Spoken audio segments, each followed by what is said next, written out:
Hey everybody, Mike from the Highland Adventures. We are on our final video for the Great Movie Marathon.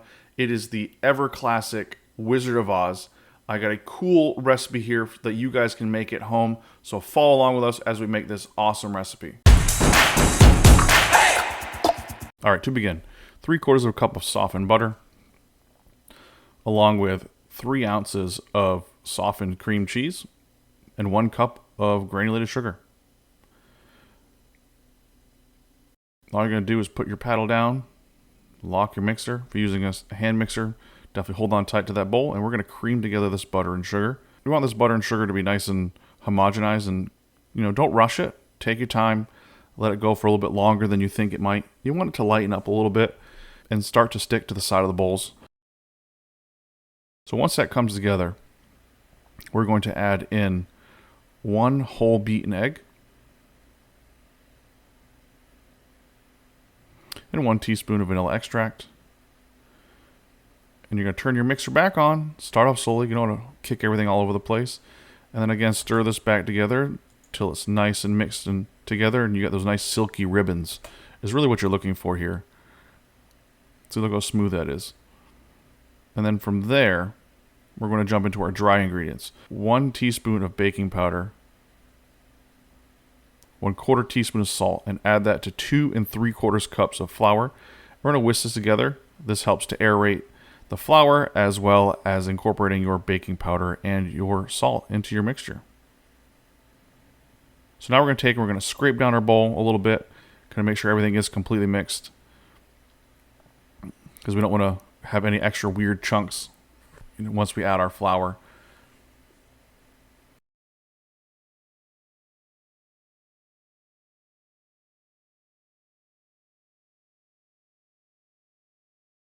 And then take your flour mixture and just add that to the bowl. All of it. No portions here. No do it in thirds. Just put it all in. Put your mixer down. Definitely lock this one. And definitely slow on this one, because that flour will go everywhere. Ask me how I know. I've been there, done that. And then again, you're going to just beat this together until it comes together into a nice cookie dough. It'll still be a little crumbly, and that's okay. And then from here, we're just going to take and scrape off our paddle. Get as much of this off as we can. And then get your 4 bowls and divide your cookie dough mixture amongst these 4 bowls. It's not a exact science, so you don't worry about measuring it or anything like that. Just kind of scoop it out and, keep it by eye. And then now we're going to dye all these different colors to make that rainbow effect. So we have green, the always wonderful classic blue. I don't know what makes it classic blue, but it's classic blue. And red. It's like blood. And yellow, which man have thought wouldn't show up as well in them, but look. Boom. There's yellow, red, blue, and green. And we're going to take and we're going to wrap these guys up in plastic wrap. We want these to rest. And I think it's important to note here that you really want to chill these down for a couple hours. What it does is it actually helps solidify that butter and that cream cheese so that when you actually make the cookies, they don't get flat, they don't flow all over. They kind of keep their bounce, I guess you could kind of say. It kind of keeps them to be more fluffy that way. After you chill them for a couple hours, we're just going to tear these guys all out of their plastic wrap. And just take a knife and cut them into 4. Not my favorite to cut on our countertops, especially using a metal knife on a granite countertop. Really destroys your knives, but knives can also destroy countertops too if you have a softer material for your countertop. But I had to do what I had to do.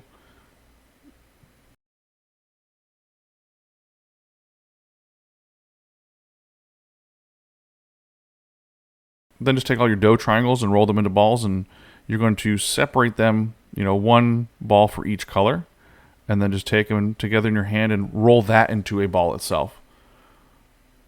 Kind of looks like one of those juggling balls that you see at the circus or at that weird kid's house, when you were little, that always knew how to juggle and you couldn't.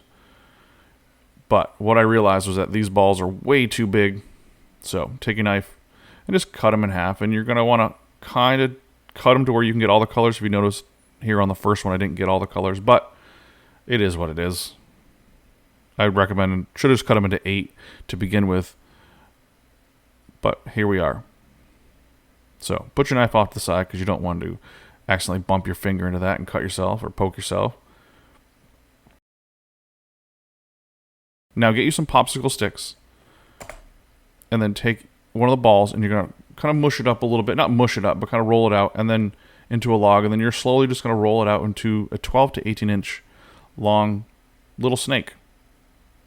And what you do is you actually start from the middle, and then you work your hands from the middle outwards, and that's what kind of helps you make your snake. And then take just one end, and you're going to curl it around itself, kind of like either you're curling up a snake or kind of like what a snail shell looks like.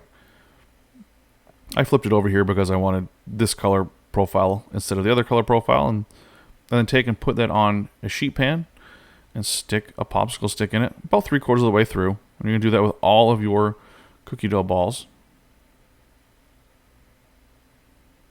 It's a little bit more process than scooping them by hand, but they're going to come out awesome. So there's tray 1 on its way. Tray 2, and you're going to put these guys into a 350-degree oven for 10 to 15 minutes. You're going to want to, I would say 10 minutes, and then just work your way up. Keep adding minutes if you notice that they aren't cooked all the way. These took about 15 minutes.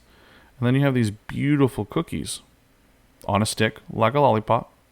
So this is our Lollipop Guild cookies that we've created here, and they are wonderful and delicious.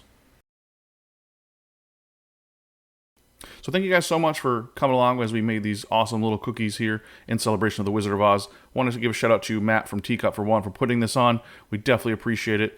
There are several other YouTube creators also making videos. I will put links to them in the description below. They also have for their own little unique twist on what we're doing this week. And if you guys aren't subscribed, consider hitting that subscribe button. If you enjoy this video, we'd love a thumbs up. We really enjoyed being with you guys and hanging out. You all have a wonderful day.